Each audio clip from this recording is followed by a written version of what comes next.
అందరికీ నమస్కారం. మనందరి గురువు బ్రహ్మర్షి పితామహ పత్రిజీకి, మాతా స్వర్ణమాల పత్రిజీకి నా యొక్క ప్రణామాలు. జూమ్ లో ఉన్నటువంటి మిత్రులందరికీ, యూట్యూబ్ లో వీక్షిస్తున్నటువంటి ధ్యాన మిత్రులందరికీ కూడా నా యొక్క హృదయపూర్వక నమస్కారము. నా పేరు విజయ. నేను కరీంనగర్ లో నివసిస్తాను. మరి మన గురువు గారు ఎన్నో అద్భుతమైనటువంటి జ్ఞాన సందేశాలు ఇచ్చి ఉన్నారు. ఈ రోజు మనము ఓంకారం యొక్క ఆ విశిష్టత సార్ అందించినటువంటి ఆ జ్ఞానము ద్వారా తెలుసుకుందామండి. మరి ప్రతి ఒక్కరము మనము ఓంకారము అనేటువంటి ఆ శబ్దనాదాన్ని విని ఉన్న వారమే. ఎప్పుడో కానీ అప్పుడప్పుడు కానీ మనం ఉచ్చరిస్తూ ఉన్న వాళ్ళమే. అలాగే ప్రతి ఒక్క మంత్రము, ప్రతి ఒక్క స్తోత్రము కూడా ఎక్కువ శాతము ఓంతోనే స్టార్ట్ అవుతుంది. మరి ఈ ఓంకారము యొక్క ఆ అర్థము కానీ, దాని యొక్క విశిష్టత కానీ, ఆ ఓంకారము ద్వారా మనకి పత్రిజీ వివిధ ఆత్మస్థాయిలను తెలియజేస్తారనమాట. ఆ ఓంకారంలో ఉన్నటువంటి ఆ సింబల్స్ లో ద్వారా తెలియజేస్తారు. వాటి యొక్క ప్రాముఖ్యత తెలియజేస్తారు మనకి ఈ యొక్క సందేశంలో. సో మరి ఒక్కసారి మనమందరము హైగా మరి ఒక్కసారి కళ్ళు మూసుకొని ఆ ఓంకార నాదాన్ని ఒక్కసారి చాంటింగ్ చేసి ఇంకా మనము సబ్జెక్ట్ లోకి వెళ్దామండి.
నెమ్మదిగా నిదానంగా కళ్ళు తెరుద్దాము.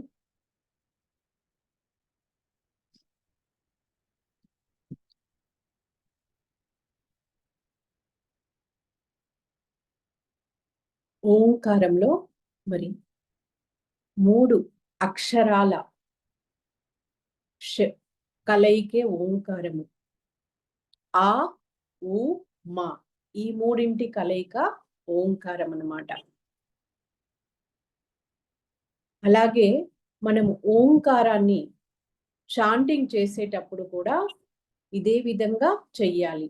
ఆ, ఉ, మరి మకారాన్ని అనేటువంటి శబ్దంతో చేస్తూ ఉంటాం అన్నమాట చాంటింగ్. సో ఇక ఈ ఓంకారంలో వివిధ ఆత్మస్థాయిల గురించి ఓంకారం ద్వారా మనకి పత్రిజీ తెలియజేస్తారనమాట. ఓంకారంలో సృష్టి అంతా ఇమిడి ఉంది. ఓంకారమే సృష్టి. మనకి సృష్టి ఎలా ఆవిర్భవించింది అంటే శూన్యం నుండి అని చెప్తారు. ఆ శూన్యంలో మొట్టమొదటగా ఆవిర్భవించింది ఈ ఓం అనేటువంటి నాదము. ఓం నుండే ఈ సమస్త సృష్టి జరిగింది. అలాగే ఓమే సృష్టి. ఈ ఓం అనేది సృష్టి అంతా నిండి ఉంది. అదే సృష్టి యొక్క ప్రతిరూపము అని కూడా చెప్తారనమాట.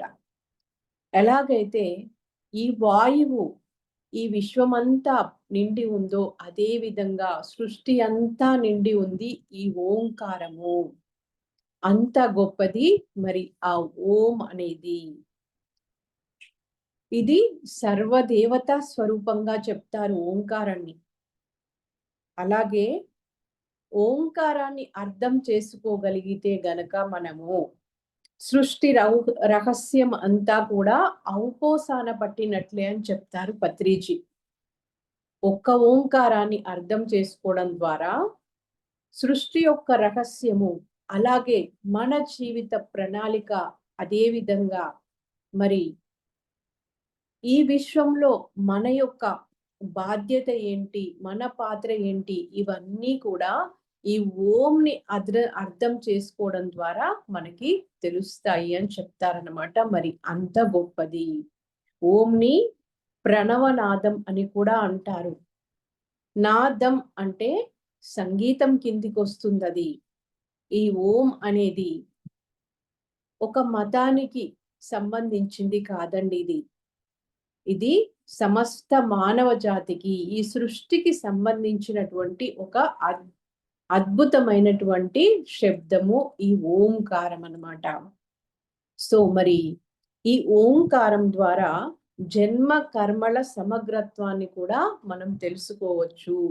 మన యొక్క ఆత్మ పురోగతిని వ్యక్తీకరించడంలో ఓంకారం యొక్క ప్రాశస్త్యాన్ని కూడా మనకి తెలియజేస్తారు పత్రిజీ.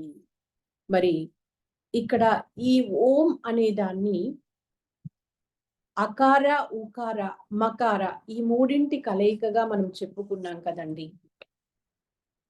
అదే విధంగా మరి ఈ ఓం అనేది, ఓంకారం చాంటింగ్ అనేది ఆరోగ్యాన్ని కూడా మనకి ప్రసాదిస్తుంది అని చెప్తారు. మానవుడి యొక్క ఆరోగ్య రహస్యం అంతా ఇందులో ఇమిడి ఉంది అని చెప్తారు. మరి ఆరోగ్యానికి ఓంకారాన్ని చాంటింగ్ చేయడానికి సంబంధం ఏంటి అసలు అంటే, ఈ ఓంకారం ఎప్పుడైతే చాంటింగ్ చేస్తామో ఆ మన లోపల రక్త ప్రసరణ అనేది బ్యాలెన్స్ అవుతుంది. దానివల్ల మరి మన యొక్క నాడీ మండలం అంతా కూడా శుద్ధి చేయబడుతుంది. ఇది మన లోపల ప్యూరిటీని కలిగిస్తుంది. మన దేహంలో ఉన్నటువంటి ఎన్నో, మన ఈ శరీరం అనేది కోటాను కోట్ల కణాల కలయిక. సో ఈ కణాలన్నింటినీ కూడా శుభ్రం చేస్తుంది, శక్తివంతం చేస్తుంది. లోపల ఉన్న అన్ని ఆర్గాన్స్ ని, రక్త ప్రసరణను మెరుగుపరుస్తుంది. తద్వారా మరి బీపీ కంట్రోల్లో ఉంటుంది. గుండెకు చక్కగా రక్తం సరఫరా అవుతుంది కాబట్టి గుండె ఆరోగ్యంగా ఉంటుంది. ఇవన్నీ లాభాలు కూడా ఈ ఓంకారం చాంటింగ్ లో ఉన్నాయి అని చెప్తారనమాట. ఈ ఓంకారం చాంటింగ్ ద్వారా ఏం జరుగుతుంది అంటే, మరి మనకు శ్వాస ప్రక్రియ అనేది వేగం తగ్గుతుంది. మనకి శ్వాస ద్వారానే మన యొక్క శక్తి ఇమిడి, శ్వాస లోపలనే మన ఎనర్జీ ఇమిడి ఉంది. మన యొక్క ఆరోగ్య వ్యవస్థ కూడా శ్వాస ప్రక్రియ మీదనే ఆధారపడి ఉంది. అందుకే కదా మనకి పత్రిజీ ఆ శ్వాస అనే దాన్ని, మన యొక్క ఆ జీవానికి మూలమైనటువంటి శ్వాసను, మనకి ఆధారమైన దాన్ని మనకి గమనించడం అనేటువంటి గొప్ప ప్రక్రియను మనకి నేర్పించారు. మరి ఇప్పుడు మనకి ఏమైనా జబ్బులు వస్తే గనక, ఇప్పుడు ఎన్నో హాస్పిటల్స్ వచ్చాయి, రకరకాల వైద్య విధానాలు ఉన్నాయండి. మరి పురాతన కాలంలో ఈ హాస్పిటల్స్ లేవు. అలాగే మరి ఈ అల్లోపతి మెడిసిన్ కూడా లేదు. మరి అప్పటి వాళ్ళు వాళ్ళ ఆరోగ్యాన్ని ఎలా పరిరక్షించుకున్నారు, వాళ్ళ జబ్బులను ఎలా నిర్మూలించుకున్నారు అంటే, అప్పుడు వాళ్ళు ఈ మంత్రాన్ని, ఆ యంత్రాల మీద ఆధారపడ్డారు. ఆ మంత్రం యొక్క శక్తి, మంత్రానికి, శబ్దానికి శక్తి ఉంటుంది. ఆ శక్తి మరి ఆర్గాన్స్ ని, మన లోపల ఎనర్జీ, ల్యాక్ ఆఫ్ ఎనర్జీ వల్లనే ఎన్నో అనారోగ్య సమస్యలు, అలాగే మెంటల్ ఇన్బ్యాలెన్స్ అంటే మానసికంగా మన లోపల కలిగే అశాంతి, అసమతుల్య వల్లనే ఎన్నో అనారోగ్య సమస్యలు వస్తున్నాయి. మరి ఇదేం చేస్తుంది అంటే, ఈ ప్రణవనాదం అనేది మన శరీరంలో ఉన్నటువంటి నాడులన్నింటినీ శుభ్రం చేస్తుంది, యాక్టివేట్ చేస్తుంది. కణాన్ని కూడా స్వచ్ఛంగా మారుస్తుంది. అంతఃకరణ, మన లోపల ఆ ఉన్నటువంటి అంతఃకరణాలు, మన మనసును, మన చిత్తాన్ని, వీటన్నింటిని కూడా మరి శుద్ధి చేస్తుంది. అంతేకాకుండా మరి ఆ శ్వాస ప్రక్రియను కూడా సమతౌల్యంలో ఉంచుతుందన్నమాట. దీని వల్లనే మరి ఆరోగ్యం మనకి ఓంకారాన్ని చాంటింగ్ చేయడం ద్వారా ఆరోగ్యం అనేది మనకి లభిస్తుంది అని చెప్తారు. ఇక ఒక మాస్టర్ కూడా చెప్తారనమాట ఒక సందేశంలో, మనకి శ్వాస మీద ధ్యాస అద్భుతమైనటువంటి, ఏ శబ్దము లేనటువంటి నిశ్శబ్దంలో ప్రయాణం చేసేటువంటి ఒక అద్భుతమైన ప్రక్రియ మన గురువు గారు మనకు అందించారు. మనం ఫాలో అవుతున్నాము, దాని ఆత్మశక్తిని పొందుతున్నాము, ఆరోగ్యంగా జీవిస్తూ ఉన్నాము, ఏదొచ్చినా తట్టుకోగలుగుతున్నాము. అయితే కొత్తగా ధ్యానంలోకి వచ్చే వాళ్ళు కొందరు ఏమంటారు, మాకు ధ్యానం కుదరట్లేదు అని చెప్తారు కదా.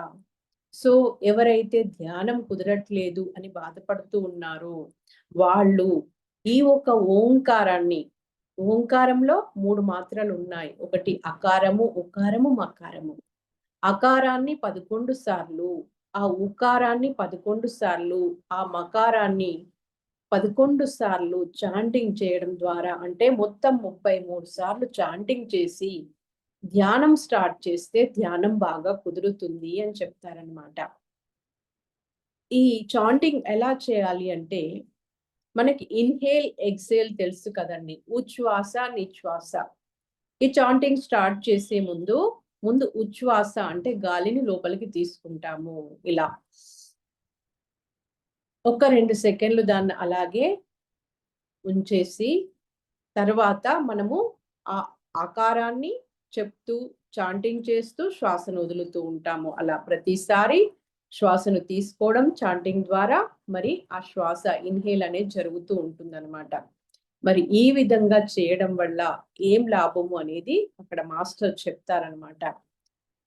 ఆకారాన్ని ఎక్కువగా ఎవరైతే చాంటింగ్ చేస్తారో, మనకి 6 చక్రాలు ఉంటాయి, అందరికీ తెలుసు కదండి. మూలాధారము, స్వాదిష్టానము, మణిపూరక, అనాహత, విశుద్ధ, తర్వాత ఆజ్ఞా చక్రము. అకారం ఎక్కువగా చాంటింగ్ చేసినప్పుడు మూలాధారము, స్వాదిష్టానం యాక్టివేట్ చేయబడతాయి. ఉకారాన్ని ఎక్కువగా చాంటింగ్ చేసినప్పుడు మణిపూరకము, అనాహతము యాక్టివేట్ చేయబడతాయి. అలాగే మకారాన్ని మా అనే సౌండ్ లో కాకుండా అనే సౌండ్ లో చేస్తుంటాం అనమాట చాంటింగ్. తద్వారా విశుద్ధి చక్రము, ఆజ్ఞా చక్రము యాక్టివేట్ చేయబడతాయి. ఈ విధంగా మన లోపల ఉన్నటువంటి చక్రాలన్నీ యాక్టివేషన్ జరిగినప్పుడు మనము ఇంకా మన యొక్క అత్యున్నతమైనటువంటి ఆ స్థితి ఏదైతే ఉందో ఆ సహస్రార స్థితికి మనము ఈజీగా చేరుకుంటామని చెప్తారనమాట.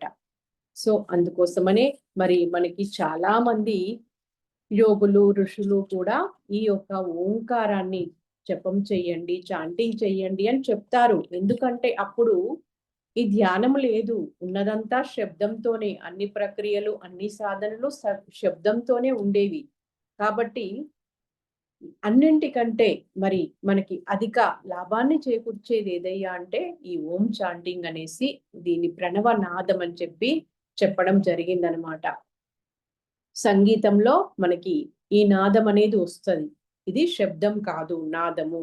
సో ఇది ఒక అద్భుతమైన ప్రక్రియ, శక్తితో కూడుకున్నదనమాట. మనకి 108 సదానంద బాబా గారు కూడా ఏం చెప్తారు అంటే, ఈ ఓంకారంకి శ్రీచక్రానికి సంబంధం ఉంది అని చెప్తారనమాట. మరి అందుకే మన పత్రిజీ కూడా శ్రీచక్రం అనేది, పిరమిడ్ అనేది ఆ శ్రీచక్రానికి సింబాలిక్ గా చెప్తారు. సదానంద యోగి ఆ బాబా గారు కూడా చెప్తారనమాట, పిరమిడ్ అనేది శ్రీచక్రానికి సంబంధం కలిగి ఉంది, ఇది ఒక దానికి ఒక సింబాలిక్ అని చెప్తారనమాట. అంటే ఆ ఏదైతే యంత్రం ద్వారా మనం ఒక శక్తిని మనము పొందాలని ఆశిస్తూ ఉన్నామో ఆ శక్తి అంతా కూడా మరి తన లోపల నింపుకున్నదే ఆ పిరమిడ్. అందుకోసమే పిరమిడ్ కానీ, ఓంకారం కానీ, శ్రీచక్రం కానీ ఇవన్నీ ఏంటి, శక్తికి సూచికలు. మనం శక్తిని పొంది మనలోనున్నటువంటి ఆ దైవత్వాన్ని మేల్కొల్పుకోవడానికి ఇవన్నీ మార్గాలన్నమాట. సో మరి అందుకోసమని దీన్ని మనకి పురాతన కాలం నుండి సూచించారు. ఒక గొప్ప నాదంగా సూచిస్తారు, ప్రణవనాదంగా. ఓంకారం అనేది ఇంకా ఏం చేస్తుంది అంటే, ఒక మంత్రం చెప్పాలి మనము, ఒక స్తోత్రం చెప్పాలి అంటే దానికంటే ముందు ఓం ఎందుకు చెప్పబడుతుంది అంటే, మనం ఒక ప్రసాదం వండాలండి. ఒక పాత్రలో ఏం చేస్తాము? ముందు పాత్రని శుద్ధి చేస్తాము. అదే శుద్ధి చేయకుండా ఆ పాత్రలో మనము ఎంత మంచి ప్రసాదం వండినా అది ప్రసాదం కాదు. దానికా పవిత్రత రాదు, ఆ శక్తి రాదు. అదే విధంగా ఓంకారాన్ని చాంటింగ్ చేసినప్పుడు మన అంతఃకరణను శుద్ధి చేస్తుందది. ఆత్మశుద్ధి లేని మరి ఆ మంత్రం కూడా ఫలితాన్ని ఇవ్వదు. కాబట్టి మన అంతఃకరణాన్ని శుద్ధి చేసుకోవడానికి కోసమే ఆ మంత్రాల ముందు, స్తోత్రాల ముందు ఓం అనే దాన్ని మరి చేర్చారు ఆ వేదాల్లో, పురాణంలో పురోహితులు. సో ఇప్పుడు ఇంకా పత్రిచి ఓంకారం ద్వారా ఆ ఆత్మ స్థాయిలను ఎలా మరి వ్యక్తీకరించాలో అనే దాన్ని మనకి తెలియజేస్తూ ఉన్నారన్నమాట. మనిషి అంటే రెండింటి కలయిక. ఒకటి శరీరము, రెండు ఆత్మ. మరి శరీర పరంగా మన యొక్క ఎదుగుదల, పరిణామం అంతా మనందరికీ తెలుసు. అంటే ఒక తల్లి గర్భం నుండి పుట్టినటువంటి శిశువు ఏ విధంగా పెరుగుతుంది, ఎదుగుతుంది ఇదంతా మనం చూస్తాము కాబట్టి దాని గురించి మనకి ప్రత్యేకమైన వివరణ అక్కర్లేదు. ఇక మరి శరీరానికి ఎలాగైతే వయసు ఉంటుందో ఆత్మకి కూడా వయసు ఉంటుంది. దాన్నే అంటే ఒక పూర్ణాత్మ నుండి అంశగా విడువడినటువంటి ఆత్మ ముందు జన్మల్లో శైశవాత్మ, బాలాత్మ, యువ ఆత్మ, ప్రౌఢాత్మ, వృద్ధాత్మ, విముక్తాత్మ చివరాఖరిగా పూర్ణాత్మ స్థితికి ఎదుగుతుందన్నమాట. సో నా బ్యాక్గ్రౌండ్ వెనకాల ఉంది చూడండి. ఈ యొక్క సంస్కృత అక్షరమైనటి ఓం. దీంట్లో 5 భాగాలు ఉన్నాయండి. ఒకటి ఫస్ట్ ఈ యొక్క అర్ధ పూర్ణము, ఇంకొక అర్ధ పూర్ణము, తర్వాత ఇలా స్ట్రైట్ గా వచ్చి కిందికి తిరిగినటువంటిది ఒకటి, మళ్ళీ పైన అర్ధ చంద్రాకారం ఒకటి, ఆ అర్ధ చంద్రాకారంలో ఉన్నటువంటి బిందువు ఒకటి అన్నమాట. ఈ 5 భాగాల ద్వారా మన ఆత్మస్థాయిలు ఏ విధంగా ఎదుగుతాయి అనేది మనకి ఇక్కడ తెలియజేస్తూ ఉన్నారనమాట. అంటే ఒక అమాయకపు దశలో ఉన్నటువంటి శైశవాత్మ పూర్ణాత్మ స్థితికి, స్థాయికి ఎదగడానికి ఈ ఓం ఒక రహస్యంగా ఉంది. సో మొట్టమొదటిది ఓంలో ఫస్ట్ పార్ట్ వచ్చేసి మనకి ఇలా ఉంటుంది కదా, హాఫ్ సర్కిల్ లాగా. ఇది మొట్టమొదటి భాగము. ఇది శైశవాత్మ, బాలాత్మకి ఇండికేషన్ అన్నమాట. ఈ శైశవాత్మ, బాలాత్మ స్థితిలో ఉన్న వాళ్ళు తమో గుణంలో ఉంటారు, శరీర స్థితిలో ఉంటారు వాళ్ళు. నేను, నాది, తినడం, పడుకోవడం అక్కడి వరకే. వాళ్ళకి ఏ విధమైన లక్ష్యం ఉండదు. ఇక కింద ఉన్నటువంటి ఇంకొక రెండవ అర్ధ భాగము యువ ఆత్మను సూచిస్తుందన్నమాట. వీళ్ళు మనస్సు యొక్క స్థితికి సూచిక. వీళ్ళు ఏ గుణంలో ఉంటారు అంటే రజోగుణంలో ఉంటారు. మరి రజోగుణం వాళ్ళ స్వభావం ఏంటి అంటే, వాళ్ళు ప్రతిది పేరు ప్రతిష్టల కోసము ప్రాకులాడుతూ ఉంటారు, ఆధిపత్యం చెలాయిస్తూ ఉంటారు, వాళ్ళు స్వార్థంగా ఉంటారు. వాళ్ళు నేను, నా కుటుంబము అక్కడి వరకే పరిధి వాళ్ళకి లిమిటేషన్స్ ఉంటాయి, బ్రాడ్ గా ఉండరన్నమాట. ఇక ఈ యొక్క సంస్కృత అక్షరమైనటువంటి ఓంలోని 3వ భాగము ప్రౌఢాత్మని సూచిస్తుందన్నమాట. వీళ్ళు బుద్ధికి సూచిక. ఈ ప్రౌఢాత్మ స్థితిలో ఉన్న వాళ్ళు ఎలా ఉంటారు అంటే సాత్వికంగా ఉంటారు. వాళ్ళు మంచిగా ఉంటారు, అందరూ మంచిగా ఉండాలని కోరుకుంటారన్నమాట. ఇక్కడ బుద్ధి ప్రధానంగా వీళ్ళు జీవిస్తారు. అయితే వీళ్ళ వ్యవహారం ఎలా ఉంటుంది అంటే, ఏదో చేసేయాలి, నేను ఉద్ధరించాలి అందరిని అనేసి వీళ్ళంతా శుభ ఆత్మలు. వీళ్ళు సరికొత్త మాయలో ఉంటారు. శరీర స్థితిలో, మనోస్థితిలో ఉన్న వాళ్ళు మాయలో ఉన్నారు కంప్లీట్ గా. ఎందుకంటే మేమంటే ఈ కంటికి కనిపిస్తున్న ఈ శరీరమే, ఈ సుఖాలు సంతోషాలు ఇవే శాశ్వతం అనుకొని వాటి కోసమే వెంపర్లాడుతూ ఉన్నారు. అయితే వీళ్ళు మాత్రము ఇంకా సరికొత్త మాయలో ఉన్నారు. పాపం మంచిగా ఉన్నారు, అందరికీ మంచి చెయ్యాలనుకుంటారు, అందరిని ఉద్ధరించాలనుకుంటారు. ఎవరు ఇంకొకరిని ఉద్ధరిస్తారు? ఎవరిని వారే ఉద్ధరించుకోవాలి. మరి ఎవరిని వారే ఉద్ధరించుకోవాలంటే వాళ్ళకి కావాల్సింది జ్ఞానం కావాలి, ధ్యానం కావాలి, యోగం కావాలి. కానీ వీళ్ళింకా ధ్యానులు, యోగులు కాలేదు. మరి అలాంటప్పుడు ఎలా ఉద్ధరించగలుగుతారు? అందుకే వీళ్ళు ఇంకొక సరికొత్త మాయలో ఉన్నారు అని చెప్తారనమాట. ఇక ఓంలోని 4వ భాగం వచ్చేసి మరి ఈ అర్ధ చంద్రాకారము. ఇది వృద్ధాత్మని సూచిస్తుందన్నమాట. ఈ వృద్ధాత్మలు మరి ఆత్మకి సూచికగా ఉన్నారనమాట. వీళ్ళు తాము శరీరము ఎంత మాత్రము కాదు అని వాళ్ళు గుర్తించిన వాళ్ళనమాట. వీళ్ళంతా కూడా మరి ధ్యానంలోకి వచ్చిన వాళ్ళు, జ్ఞానాన్ని పొందిన వాళ్ళనమాట వీళ్ళంతా కూడా.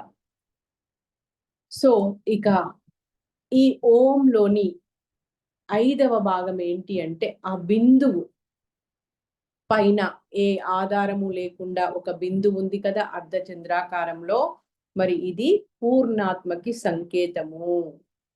ఇది నిర్గుణానికి, వీళ్ళంతా కూడా ఈ స్థితిలో ఉన్న వాళ్ళందరూ కూడా నిర్గుణులు, ఎలాంటి గుణములు లేని వాళ్ళు, నిర్గుణులు వీళ్ళందరూ. ఈ నిర్గుణుల యొక్క లక్షణం ఏంటి అంటే వీళ్ళు సర్వదేశకాల పరిస్థితుల లోపల అఖండమైనటువంటి జ్ఞానమయ ఆనందమయ జీవితాలను గడుపుతూ ఉంటారు నిర్గుణ స్థితిలో ఉన్నవాళ్ళు. ఎందుకంటే వాళ్ళు వీటన్నింటినీ దాటేసి అతీతమైన స్థితిలో ఉన్నారు. శరీరపరమైన సుఖాలు కానీ, మానసికంగా సంతోషాలు కానీ, బుద్ధిపరంగా వీళ్ళు ఇంకా ఏదో పొందాలి, చెయ్యాలి అని కానీ లేదు. అవన్నీ పొంది, అనుభవాలను పొంది, జ్ఞానాన్ని పొంది చక్కగా వీళ్ళు ఆ బుద్ధిని వికసింపజేసుకొని ఆత్మస్థితిని కూడా దాటి పూర్ణత్వ స్థితికి ఎదిగిన వాళ్ళన్నమాట. ఈ విధంగా ఆత్మ అమాయకత్వమైనటువంటి శైశవాత్మ స్థితి నుండి పూర్ణాత్మగా మారే వరకు గల వివిధ స్థాయిలు ఓంకారంలో ఇమిడి ఉన్నాయి. చూడండి, ఓంకారంలో మరి మనిషి యొక్క చరిత్ర అంతా ఉంది. అందుకే పత్రిజీ చెప్తారన్నమాట, ఓంకారం గురించి మనకు అర్థమైతే, మనం తెలుసుకోగలిగితే మానవ పరిణామ క్రమం అంతా కూడా మనకు సంపూర్ణంగా తెలిసినట్లే అని చెప్తున్నారు. సో ఇంకొక అంశంలో కూడా మనకి ఈ ఓంకారం యొక్క వివిధ భాగాల గురించి ఇంకా విశ్లేషణ చేస్తారు మనకి పత్రిజీ. దానికి ఓంకార పిరమిడ్ పురాణము అనేటువంటి అంశం ద్వారా మనకి తెలియజేస్తారు అన్నమాట. అంటే మనకి తెలియక ముందు, ఈ సత్యాలు తెలియక ముందు, ఈ రహస్యాలు తెలియక ముందు ఆ పురాణం వేరే. ఎందుకంటే ఆ పురాణాలను మారుతూ వచ్చాయి. ఆ వ్యాఖ్యానాలు మారినప్పుడు, ఆ యొక్క వ్యక్తులు మారినప్పుడు మనము అంతే తెలుసుకున్నాము, అంతే విని ఉన్నాము. కానీ వాటి యొక్క ఇంకా పూర్తిగా అర్థాలను, అంతరార్థాలను మనకు ప్రతి దాంట్లో కూడా తెలియజేస్తూ వస్తారు పత్రిజీ అన్నమాట. సో సకల చరాచర సృష్టిలోనే మరి ఆది మంత్రంగా పిలువబడుతుంది ఈ యొక్క ప్రణవనాదము.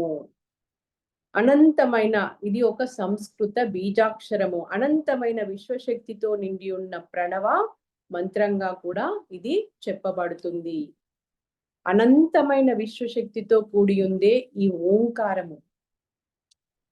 సో ఈ ప్రణవ మంత్రం గురించి తెలుసుకుంటే మనకు మన గురించి, మన జన్మ ప్రణాళిక గురించి, అదే విధంగా ఈ విశ్వం యొక్క సృష్టిలో మన భాగస్వామ్యం గురించి కూడా క్షుణ్ణంగా తెలుస్తుంది అని చెప్తున్నారు. ఎందుకంటే ఈ సృష్టి రహస్యాలన్నీ కూడా అందులోనే ఇమిడి ఉన్నాయి కదా, ఆ ఓంకారంలోనే ఉంది. ఈ సృష్టి ఓంకారము, ఈ సమస్త సృష్టి కూడా ఓంకారము. మనకి చూడండి, మన అంతరంగంలోకి మనకు వెళ్ళినప్పుడు మనకి వినిపించేది ఓం. మనం పూర్తిగా నిశ్శబ్దమైనప్పుడు, మన మనసు శూన్యమైనప్పుడు. సముద్ర గర్భంలోకి వెళ్ళండి, అక్కడ మనకి వినిపించేది ఓం. బిగ్ బ్యాంగ్ థియరీ అని చెప్పి ఆ సూర్య మండలంలోకి వెళ్ళి వాళ్ళు కనుక్కున్నది ఏంటిది? ఈ ఓంకారమే. ఇదంతా కూడా సనాతనమైనది. ఇప్పుడు మళ్ళీ కొత్తగా ఇన్వెన్షన్ చేస్తున్నాము అంటున్నారు. కానీ ఇవన్నీ కూడా మన యొక్క పెద్దలు పురాతనంలో ఇవన్నింటినీ తెలుసుకొని ఉన్నవాళ్లే. కానీ ఇప్పుడు మనము వాటన్నింటినీ కూడా మళ్ళీ పరిశోధించి మళ్ళీ కొత్తగా వెలుగులోకి తెచ్చుకుంటున్నాం అన్నమాట. సార్ చెప్తున్నారు, మరి ఈ ఓంకారం గురించి క్షుణ్ణంగా తెలియకపోతే ఎలా ఉంటుంది అనేసి ఒక ఎగ్జాంపుల్ ద్వారా తెలియజేస్తూ ఉన్నారు. ఒక ఏనుగు ఉందండి.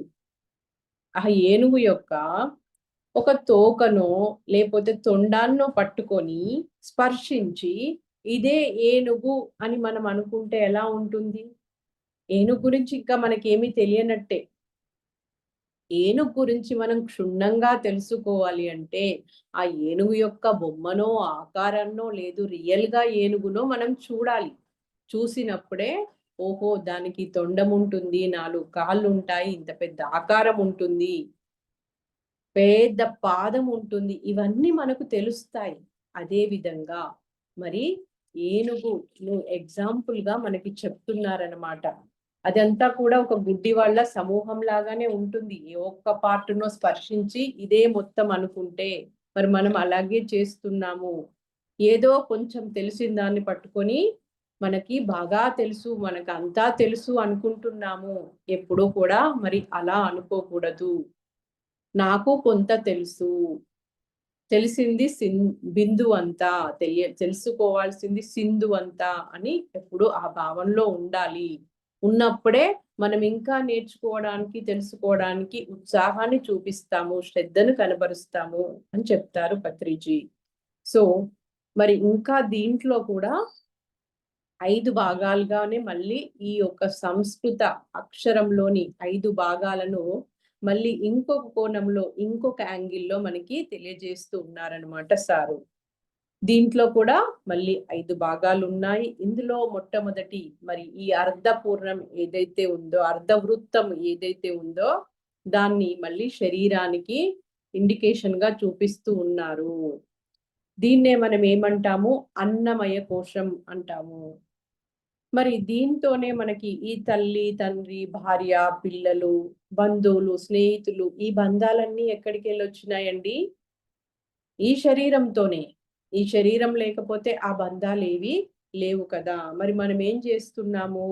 జీవితాంతము ఆ బంధాలను నిలుపుకోవడాని కోసమే కష్టపడుతూ ఉన్నాము. సో, దీనికి మళ్ళీ ఒక ఎగ్జాంపుల్ చెప్తున్నారు. రాత్రి మనం పడుకుంటాము. మనకేదో కలొస్తుంది.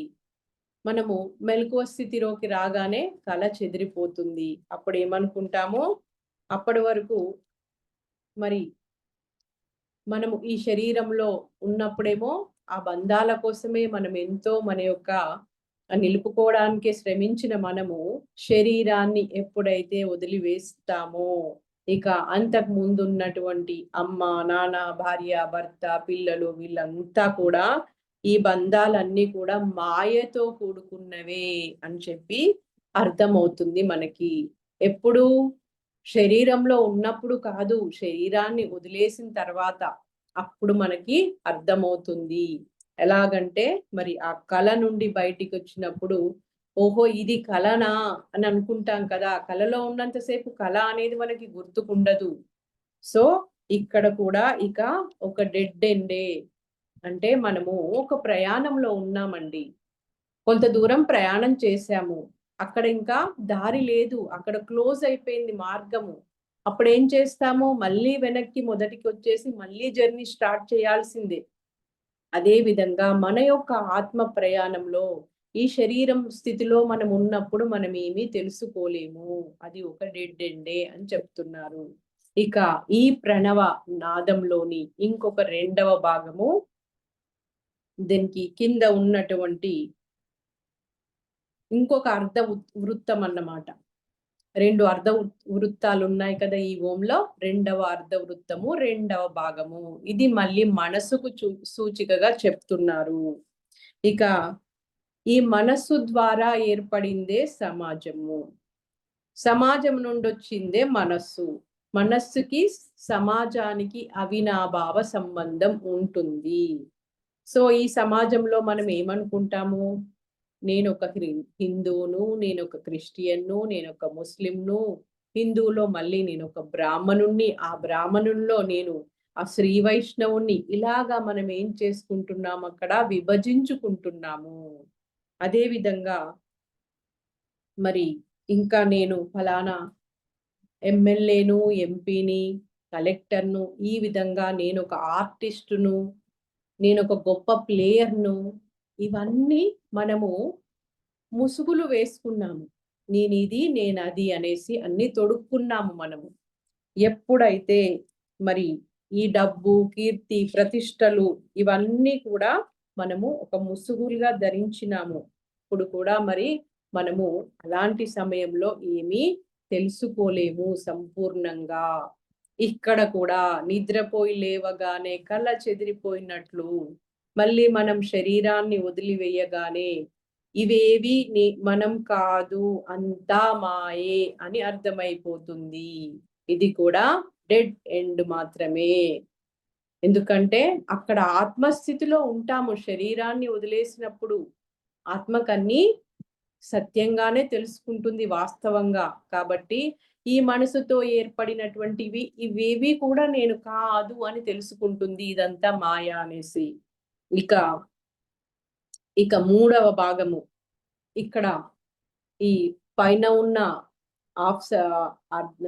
అర్ధవృత్తము, కింద ఉన్న అర్ధవృత్తము, తర్వాత ఇలా ఒక కొంచెం కర్వ్డ్ లైన్ లాగా ఉంటుంది కదా, మరి అది మూడవ భాగంగా చెప్తున్నారనమాట. ఇక ఈ మూడవ భాగం దగ్గర మన లోపల సత్యాన్వేషణ మొదలవుతుంది. అప్పుడు మనకి క్వశ్చన్లు వస్తాయిగా, అసలు నేనెవరు? నేనంటే ఈ శరీరం కాదు, ఆ మనస్సు కాదు, మరి ఇంతకీ నేనెవరు అనేసి $1,000,000 క్వశ్చన్స్ మనలో ఉద్భవిస్తాయి. అప్పుడు అనుకుంటాం ఇక్కడ, మరి నేను ఈ శరీరం కాదు, ఈ కుటుంబము నేను కాదు, నా మనస్సు నేను కాదు, ఈ సమాజము నేను కాదు అన్న అస్పష్టత మనలో వచ్చిన తర్వాత ఇక అప్పుడు మన దగ్గరికి వస్తారు ఎవరు? గురువులు వస్తారు. అందుకే చెప్తారు కదా, శిష్యుడు రెడీగా ఉన్నప్పుడు గురువు ప్రత్యక్షమైతాడని. గురువులు వచ్చేసి ఏం చేస్తారు? పెద్ద పెద్ద గ్రంథాలు తీసుకొచ్చి, నాయనా చదువుకో, ఇందులో జ్ఞానం ఉంది, నేర్చుకో, నువ్వెవరో తెలుసుకో అని చెప్తారు. మనము ఫాలో అవుతాము. మరి కొందరు గురువుల బోధనలేమో మనల్ని ఉన్నత స్థితికి తీసుకెళ్తే, ఇంకొందరివేమో మనల్ని కిందికి తోసేస్తాయి. ఎందుకంటే అందరూ సద్గురువులు కాదు. కొందరు ఆత్మజ్ఞానం ఉన్నవాళ్ళు ఉన్నారు, లేని వాళ్ళు కూడా ఉంటారు. ఆ రకంగా పైకి కిందికి కూడా వెళ్ళే అవకాశం ఉంది అన్నమాట. ఇక కొన్ని సద్గ్రంథాలు మనకి కొంచెం స్పష్టతను కలిగిస్తాయి ఇక్కడ. మరికొన్నేమో అయోమయంలోకి నెట్టివేస్తాయి. సో ఇది కూడా మళ్ళీ కళ చెదిరిపోతే ఎలాగైతే మాయ నుండి బయటకు వస్తామో అదే విధంగా ఇది కూడా ఒక డెడ్ ఎండే. ఇక్కడ కూడా ఇంకా మనకి ఆ పరిపూర్ణత, సంపూర్ణత అనేది రాలేదు. అయితే ఇక్కడ శరీరము మరి మనసు అంతా కూడా మాయే. అన్నీ తాత్కాలికమైనవే అని ఒక స్పష్టత వస్తుంది మనకిక్కడ. శాశ్వతమైంది ఇంకేదో ఉంది అన్నటువంటి ఒక స్పష్టత మాత్రము ఇక్కడ మనకి లభిస్తుందన్నమాట. ఎందుకంటే కొంచెం జ్ఞానం పొందాం కదా, నేర్చుకున్నాం కదా, సాధన చేశాం కదా, సో దానివల్ల ఒక క్లారిటీ వస్తుంది. ఇంకేదో ఉంది, వీటన్నిటికి అతీతమైంది అనేసి. ఇక ఆ స్పష్టత ఎప్పుడైతే మనలో వస్తుందో అదేంటి మరి? అశాశ్వతమైనది ఏంటి అని అది తెలుసుకోవాలనేటువంటి ఒక జిజ్ఞాస మనకి మొదలవుతుంది. అప్పుడు ఇక దాన్ని తెలుసుకోవడాని కోసము పట్టుదలగా ఉంటాము. నేను చచ్చినా పర్లేదు, అదేంటో నేను తెలుసుకోవాలి, దాన్ని అంతు చూడాలి. పట్టు పట్టరాదు పట్టి విడువరాదు పట్టి విడుచుట కంటే పడి చచ్చుట మేలు అంటారు కదా. విశ్వదాభిరామ వినురవేమాని. ఆ విధంగా గట్టి పట్టుదల ఉంటాము. ఆ పట్టుదలతో ఉన్న వాళ్ళంది అందరే ఈ పిరమిడ్ మాస్టర్లు. అందుకే ఎటువంటి పరిస్థితుల్లోనైనా ఇంకా ముందడిగే తప్ప వెనకడుగు వెయ్యరు. సో ఇక్కడ ఈ 4వ భాగం గురించి ఈ యూ షేప్ లో ఉన్నటువంటి ఈ అర్ధమాత్ర ఈ యొక్క రూపంలో ఉన్నటువంటి జీవాత్మ గోచరిస్తుంది అని చెప్తున్నారు. ఇక్కడ కొంచెము క్లియర్ అయిపోయింది కొద్దిగా, అది కూడా సంపూర్ణంగా కాదు. అయితే ఇక్కడి వరకు ఆ ఓంకారంలోని శరీరము, మనసు, గురువులు, పుస్తకాలు, సమాజము అన్న విభాగాలు కూడా దేనికదే ఒక్కొక్క డెడ్ ఎండ్ ని కలిగి ఉన్నాయి. మనం ఎన్నో ప్రయాణాలు చేశాం కదా. శరీరంతో ప్రయాణం చేసినాము, అది డెడ్ ఎండ్ అని తెలుసుకున్నాము. మనసు ద్వారా జీవించాము, అది డెడ్ ఎండే అనుకున్నాము. తర్వాత సమాజము, పుస్తకాలు, గురువులు, వీటన్నింటి ద్వారా కూడా ప్రయాణం చేశాము. కానీ అన్ని డెడ్ ఎండ్ అనేది తెలుసుకున్నాము. అయితే ఇవి అన్నీ కూడా విడివిడిగా ఉన్నప్పటికీ ఈ ఒక్కొక్క విభాగం నుండి ఇంకొక విభాగంలోకి మనం చక్కగా వెళ్ళే వెసులుబాటు కూడా ఉంది అని చెప్తున్నారు ఇక్కడ. ఫర్ ఎగ్జాంపుల్, మనం ఒక ఇంట్లో నివసిస్తున్నాము. ఇంట్లో 4-5 గదులు ఉన్నాయి. ఏ గది దానికదే సెపరేట్ అయినప్పటికీ మనం ఒక గది నుండి ఇంకొక గదిలోకి వెళ్ళడానికి మనకి దారి ఉంటదండి. అదే విధంగా ఈ శరీరము, మనసు, జీవాత్మ, ఈ గురువులు, ఈ జ్ఞానము, ఇదంతా ఈ గదులు, ఇదన్నీ కూడా వేరు వేరు విభాగాలైనప్పటికీ కూడా ఒకదాని నుండి ఇంకొక దానిలోకి పోవడానికి వెసులుబాటు ఉంది. ఒక మార్గం నుండి ఇంకొక మార్గంలోకి అని చెప్తున్నారనమాట. ఇక వీటన్నింటికి పైన ఏ ఆధారము లేకుండా నిరాధారంగా గాలిలో నిల్చొని ఉన్న అర్ధచంద్రాకారపు ఆత్మను పట్టుకోవాలిగా మనము. వీటన్నింటికేమో కొంచెం ఆధారం ఉంది, ఓ దానికొకటి. కానీ ఆ పైన ఉంది చూడండి అర్ధచంద్రాకారంలో, అది ఆత్మ నిరాధారంగా ఉంది, అది గాలిలో నిల్చొని ఉంది. అర్ధచంద్రాకారంలో ఉన్న ఆ ఆత్మను పట్టుకోవాలంటే మాత్రం ఆధారం కావాలి. ఒక ఎవరెస్ట్ శిఖరం ఎక్కాలి, ఆధారం కావాలి. గొట్టెక్కాలి, కొండెక్కాలి, ఆధారం కావాలి. కళ్ళు గీయడానికి అతను ఏం చేస్తాడు? తాటి చెట్టు ఎక్కాలన్నా ఒక ఆధారం ఉంటది, ఆయనకు ఆధారం లేకుండా ఎక్కలేడు. మరి అదే విధంగా ఇక్కడ ఆత్మను పట్టుకోవాలి అంటే ఆధారం కావాలి. ఆధారం లేకపోతే ఎక్కలేము. ఆధారమే ఈ శ్వాస మీద ధ్యాస అని చెప్తున్నారు పత్రిజీ. అదే కదండి, మనమంతా కూడా ఎంత అమాయకంగా, ఎంత అజ్ఞానంలో ఉన్నాము. ధ్యానంలోకి రాకముందు ఎన్ని అపోహల్లో ఉన్నాము, ఎన్ని భయాల్లో ఉన్నాము. మరి మనకెప్పుడైతే ఆ శ్వాస మీద ధ్యాస అనేటువంటి ధ్యానము ఆధారము దొరికిందో, మెల్లమెల్లగా మనం అడుగులు వేస్తూ, తప్పటడుగులు వేస్తూ, ప్రయాణం చేస్తూ, ఒక్కొక్క స్థితిని దాటుకుంటూ మనము కొద్ది కొద్దిగా ఆత్మకి చేరువయ్యాము కదండి మనమంతా. మరి ఆధారం లేకపోతే మన పరిస్థితి కూడా అంతే, ఎక్కడ వేసిన గొంగలి అక్కడే అన్నట్టుగా ఉండేది. సో అదే ధ్యాన సాధన విధానము, అదే యోగ మార్గము అని చెప్తున్నారనమాట. ఉచ్ఛ్వాస నిశ్వాసలతో కూడిన నిచ్చెన మెట్ల లాంటి ధ్యానం ద్వారా మనము అంతవరకు శరీరం ద్వారా, మనస్సు ద్వారా, గురువుల ద్వారా, మరి పుస్తకాల ద్వారా నేర్చుకున్న జ్ఞానంతో పరిణామ క్రమంలో పైకి ఎక్కుతూ శాశ్వతమైన ఆత్మని పట్టుకుంటాం. ఇక ఆత్మ శాశ్వతమైనది, అది నిత్యమైనది, సత్యమైనది. అదే శరీరము, మనసు ఇవన్నీ అశాశ్వతమైనవి కదా. మరి మనకు కావాల్సింది ఏదైనా కూడా శాశ్వతమైందే. సో ఇక అక్కడ మనం అంటే ఈ కేవలం శరీరం కాదు, మనసు కాదు, ఈ గురు బోధలు కాదు, శాస్త్ర పఠనాలు మాత్రమే కావు అని తెలుసుకుంటాము. మనం అంటే వీటన్నింటికి అతీతమైన అత్యంత శక్తివంతమైన ఆత్మస్వరూపులం. నేనంటే ఆత్మని. ఎందుకంటే శరీరం ఉన్నప్పుడు నేనున్నాను, లేకముందు ఉన్నాను, ఇది పోయిన తర్వాత కూడా నేను ఉంటాను అని తెలుసుకుని ఆత్మ యొక్క సర్వ వ్యాపకత్వానికి ఆనందపడిపోతాము. అరే, ఇన్ని రోజులు నేను అన్ని పరిధులు పెట్టుకున్నాను, లిమిట్స్ పెట్టుకున్నానే, ఇది ఇది అనుకున్నానే, ఇది ఇంత గొప్పదా, ఇంత విస్తారమైందా అని చెప్పి అక్కడ ఆనందపడతాము. అయితే అది కూడా అసంపూర్ణమే. అది కూడా సంపూర్ణం కాదు. ఏది సంపూర్ణము? సో ఇంకా చెప్తున్నారనమాట. ఈ ఓంలో ఇంకొక ఆ యొక్క అర్ధ చంద్రాకారం పైన ఒక బిందువు ఉంది. అది కూడా నిరాధారంగా ఉంది. దానికి ఏ ఆధారము లేదక్కడ. మరి అదే పూర్ణాత్మ. ఆ యొక్క బిందువే పూర్ణాత్మ. మనము అక్కడికి చేరుకోవాలి, ఆ స్థితిని పొందాలి. అప్పటి వరకు మన ప్రయాణం ఎంత మాత్రము ఆగదు.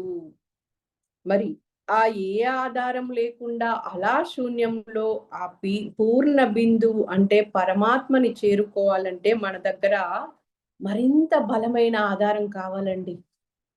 ఒక చిన్న గొట్టో కొండో ఎక్కాలంటే ఏదో మామూలు ఆధారం ఉంటే సరిపోతది. మనం ఎక్కడికి ఎక్కాలనుకుంటున్నాము?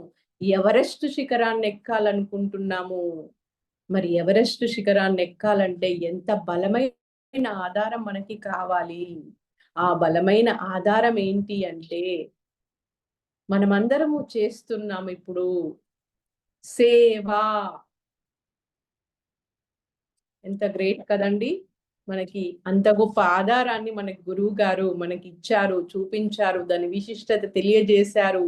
ఏం తెలియని మనల్ని దేవుళ్ళు దేవుళ్ళు అని చెప్పి, దిగివచ్చిన దేవుళ్ళు అని చెప్పి ఆ సంబరపడిపోతూ పని చేసేలా మనకి ప్రోత్సాహాన్ని ఇచ్చారనమాట. మరి ఈ సేవ కూడా ఎలాంటి సేవ చేయాలి అంటే ఇక్కడ చెప్తున్నారు. దానాలు చేస్తాం కదా మనము. అన్నదానము, భూదానము, గోదానము, వస్త్రదానము, కనకదానము, ఇలా రకరకాల దానాలు చేస్తాం కదా. ఆ దానాలన్నీ ఎక్కడి వరకండి? శరీరం వరకే, ఆ సుఖ సంతోషాల వరకే, ఆ భోగ భాగ్యాల వరకే. కానీ మనం చెయ్యాల్సిన సేవ దేనికి? జ్ఞానదానం చెయ్యాలి, ఆత్మ కోసం చెయ్యాలి. వాళ్ళని వాళ్ళు ఉద్ధరించుకోవడానికి ఆ మార్గాన్ని చూపించాలి. అలాంటి ధ్యానం చెయ్యాలి, అలాంటి సేవ చెయ్యాలి. అలాంటి దానము, సేవ చేసినప్పుడే మరి ఆ పూర్ణాత్మ స్థితికి, ఆ పరిపూర్ణమైన స్థితికి మానవుడుగా, జీవుడుగా ఉన్న మనము ఆ దైవంగా మారేటువంటి ఆ స్థితికి మనము చేరుకుంటాము అని చెప్తున్నారనమాట. ఈ సేవ ద్వారా ఏం జరుగుతుంది అంటే ప్రతి ఒక్కరి లోపల నిద్రాణంగా ఉన్న ఆత్మలు తట్టి లేపబడతాయి. ఇప్పుడు జరుగుతున్నదంతా కూడా భూమి మీద అదే. అందరి లోపల శ్వాస ఉంది, కానీ ఆ శ్వాస మీద ధ్యాస లేదు. అది మనం తెలియజేస్తున్నాము. అందరూ ఆత్మస్వరూపులే, ఆత్మపరంగా అందరూ దివ్యాత్మలే. అయితే ఆ ఆత్మస్థితి ఎలా ఉంది? నిద్రాణంగా ఉంది, డీయాక్టివేషన్ లో ఉంది. సూర్యుణ్ణి మబ్బులు కప్పినట్టుగా ఆత్మను మాయ కప్పి ఉంది. ఆ మాయను తొలగించుకోవాలి అంటే మరి ఈ గదులన్నీ దాటాలి. ఇంట్లో మనకి మనకి మనం ఏం చేస్తామో ఒక పూజా గది ఉంటది. మరి ఆ పూజా గదిలోకి వెళ్ళాలి అంటే మిగతా డోర్లన్నీ ఓపెన్ చేసుకోవాలి. మరి అందుకే మనకి ఏడుకొండల స్వామి అక్కడ ఏడు డోర్స్ వెనకాల ఎందుకున్నాడు అంటే నన్ను చేరుకోవాలంటే నువ్వు ఇవన్నీ దాటాలి నాయనా, ఈ ఆత్మస్థితులన్నీ దాటుకుంటూ రావాలి అని చెప్పి మనకి నేర్పించడానికి ఆ దేవుళ్ళు ఉన్నారు, దేవతా విగ్రహాలు ఉన్నారు. మనమే స్ఫూర్తిగా పొందాలి వాళ్ళను. సో ఆ నిద్రాణంగా ఉన్నటువంటి ఆత్మలను తట్టి లేపేటువంటి ఆ సేవలో ఎవరైతే ఉంటారో ఇంకా వాళ్ళకి మళ్ళీ జన్మ ఉండదు. అదే అసలైన సేవ, సరి అయిన సేవ, ఆధ్యాత్మిక సేవ అన్నదే. అవన్నీ తప్పని కాదు, అవి కూడా మంచివే. కానీ ఇప్పుడు ప్రతి ఒక్కరికి కావాల్సింది, ప్రతి ఒక్కరూ ఆత్మజ్ఞానులుగా విరాజిల్లాలి, ఆత్మస్వరూపులుగా మారాలి. ఇప్పుడు భూమి మీద నివసించాలి అంటే నిష్కామ స్థితిని కలిగి ఉండాలి. అంటే ఆ కోరికలతో కాకుండా, ఆశలతో కాకుండా పని చేయగలగాలి. ఆ కర్మ చక్రం నుండి మనం బయటికి రావాలి. కొత్తగా కర్మల్ని పోగు చేసుకోవద్దు. ఎందుకంటే ఇప్పుడు ఈ భూమి అనేది ఒక ఉన్నత శక్తి క్షేత్రంలోకి ఎంటర్ అయిపోయింది. మరి ఆ ఎనర్జీని మనం బేర్ చెయ్యాలి అన్నా, బ్యాలెన్స్ చేసుకోవాలి అన్నా ధ్యానం తప్పనిసరి, శాకాహారం తప్పనిసరి. ఆ పిరమిడ్ ఎనర్జీని ప్రతి ఒక్కరము వినియోగించుకోవాలి. భూమండలం అంతా కూడా మరి పిరమిడ్లతో శక్తిమయం చెయ్యాలి. ఆ పిరమిడ్ ఎనర్జీ అనేది ప్రతి ఒక్కరి మానవుల్లోకి, జీవుల్లోకి ప్రవేశిస్తుంది. ఆ యొక్క ఆరా అంత శక్తివంతమైనదనమాట ఆ పిరమిడ్ అనేది. మరి సో ధ్యాన సేవ ద్వారా మనమంతా పరమాత్మల్లా విలసులుదాం, మరి పునర్జన్మకు అనేది లేకుండా చేసుకుందాం అని చెప్తున్నారు పత్రిజీ మనకిక్కడ. ఇది అండి, మనము ఎన్నో పనులు చేస్తాము. చాలా మంది విష్ణు సహస్రనామాలు, లలితా సహస్రనామాలు పారాయణం చేస్తూ ఉంటారు. ఎన్నో స్తోత్రాలు చదువుతూ ఉంటారు. కానీ ఒక పనిని, ఒక విషయాన్ని అర్థం చేసుకొని, అవగాహనతో దాని యొక్క విశిష్టతను తెలుసుకొని చేసినప్పుడు ఆ ఫలితం మనకు అందుతుంది. ఊరికేనే మరి ఆ నోటి ద్వారా మాట్లాడినంత మాత్రాన ఏమీ ప్రయోజనం ఉండదు. అది లోపలికెళ్ళి రావాలి. హృదయ అంతరంలోకెళ్ళి రావాలి. దాని పట్ల ఒక భక్తి, ఒక భావనతో చెయ్యాలి. చేసినప్పుడే ఆ సత్ఫలితాలనేటివి అక్కడ ఉంటాయి. సో ఫ్రెండ్స్, ఇది అండి పత్రిజీ మనకు అందించినటువంటి. సార్‌ని చాలా మంది అనుకుంటారు, సార్ పూజల్ని వ్యతిరేకిస్తాడు అనుకుంటారు. కానీ అక్కడ వ్యతిరేకత కాదు అది. మనము అజ్ఞానంలో ఉండి, ఇప్పుడున్న కాలమాన పరిస్థితుల్లో మనం ఏం చేస్తే మనకి ఇప్పుడు మనం సర్వైవ్ కాగలుగుతాము, దాన్ని చేపించడాని కోసము, అక్కడ డైవర్ట్ చేయడాని కోసమే అక్కడ ఒక కఠినంగా నియమాన్ని పెట్టారు. అది మన మంచి కోసమే, మన బాగు కోసమే. సో మరి ఓంకారం యొక్క విశిష్టతను చూడండి ఎంత అద్భుతంగా అందులో ఉన్నటువంటి ఆ రూపం యొక్క అర్థ వివరణ మనకి ఇచ్చారు సారు. అంటే ప్రతి ఒక్కటి తెలుసు సార్‌కి. ఆ సర్వాంతర్యామి తత్వంలో ఉన్నవారు కాబట్టి వారు చెప్పిన దాన్ని మనకు అర్థం కాకపోతే మనము న్యూట్రల్‌గా ఉండాలి. మనకు చేయగలిగినంత చేసుకుంటూ వెళ్ళాలి.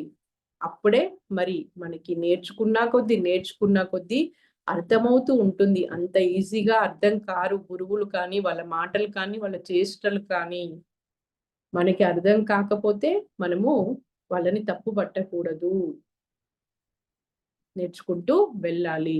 సో ఒక్క 5 నిమిషాలు చక్కగా మరి అందరము కళ్ళు మూసుకొని ఈ యొక్క ఆ ఓంకార శక్తి, ఆ ప్రణవనాదము ప్రతి ఒక్కరి లోపల ప్రతిధ్వనించాలి. దాని యొక్క ఎనర్జీతో మనం ఎప్పుడు కనెక్టివిటీలో ఉండాలి. ఆ ప్యూరిటీ, ఆ ఎనర్జీ మనకే కాదండి, ధ్యానం చేసే వాళ్ళకు, చేయని వాళ్ళకు, ఈ భూమి మీద నివసిస్తున్న సమస్త మానవ జాతికి, ప్రాణికోటికి, ఈ ప్రకృతికి అందరికీ అందించబడాలని హాయిగా చక్కగా అందరము కలిసి ఒక్క 5 నిమిషాలు శ్వాస మీద ధ్యాస పెడదాము.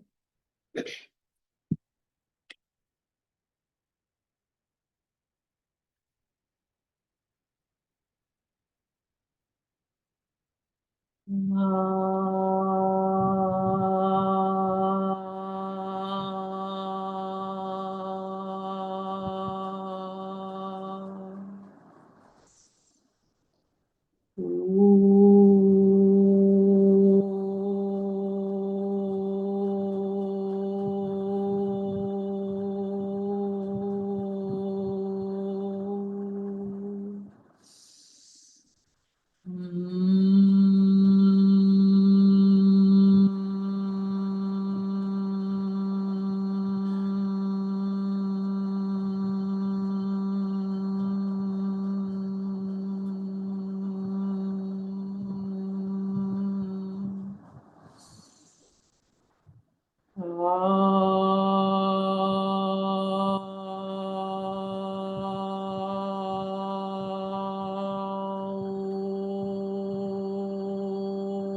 ఓంకారాన్ని నాభి దగ్గర నుండి స్టార్ట్ చేయాలి పలకడం. భ్రామరి శబ్దం ఇది. అమ్మవారి యొక్క శక్తికి ప్రతిరూపం.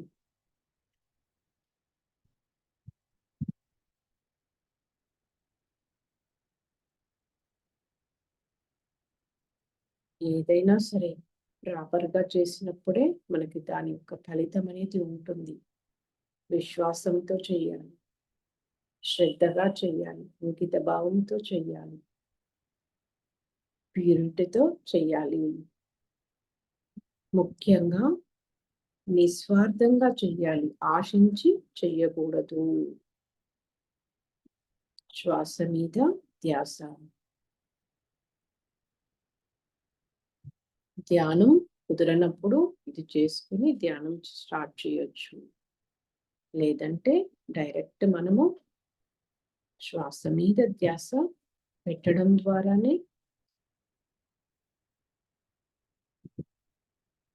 ఆ విశ్వంతో కనెక్ట్ అవుతాము, సృష్టితో కనెక్ట్ అవుతాము. సృష్టితో కనెక్ట్ అవుతున్నామంటే మనమే ఓంకార స్వరూపంగా మారిపోయినట్టు.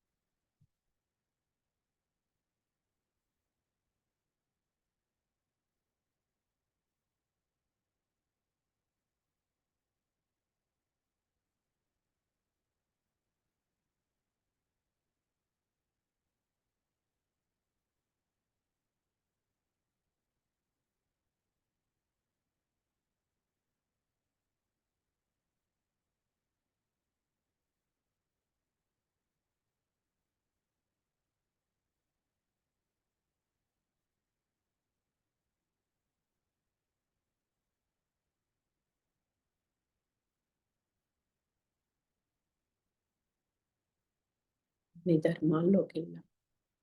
ఉత్తమోత్తమం అనేది అహింస పరమో ధర్మం.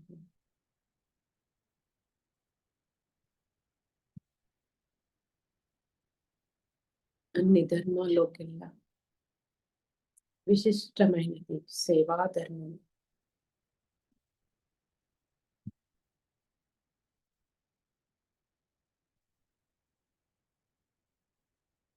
సేవలోనే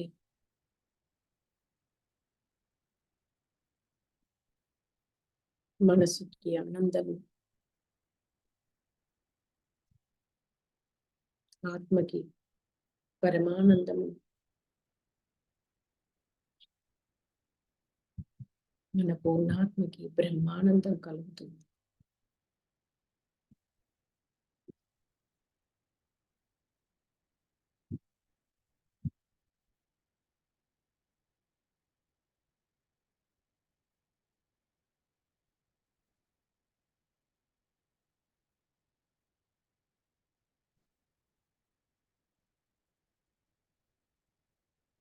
లాస్ట్ 1 minute.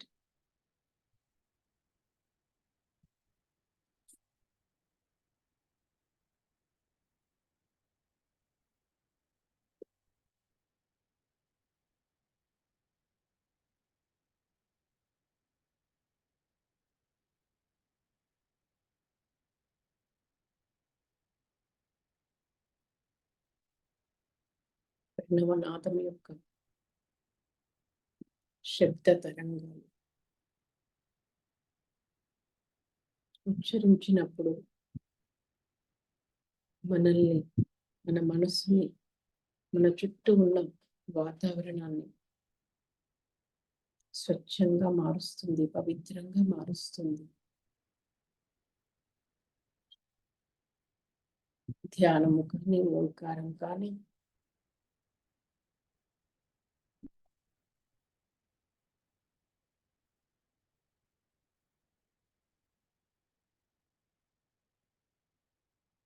Last 10 seconds.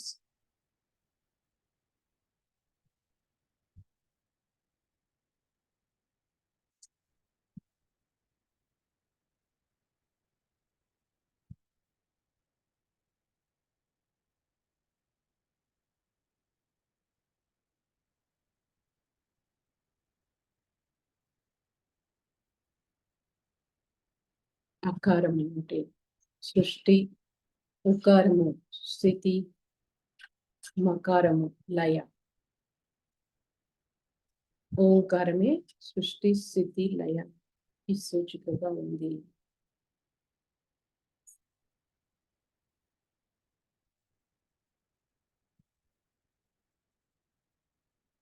బ్రహ్మ, విష్ణు, మహేశ్వరులు త్రిమూర్తి స్వరూపమే ఓంకారము. త్రిశక్తితో కూడుకున్నదే ఓంకారము. శబ్దానికి మూలం.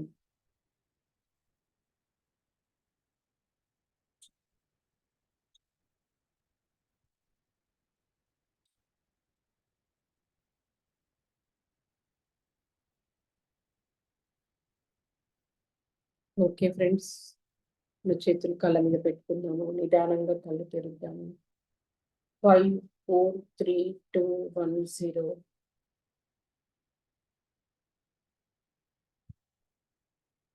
చక్కటి సామూహిక ధ్యానానికి,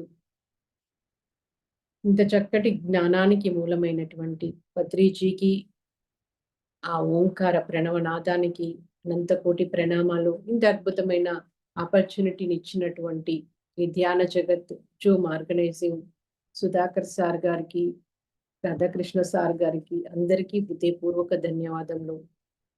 ఇది విన్న వాళ్ళందరికీ కూడా హృదయపూర్వక ధన్యవాదములు. Thank you.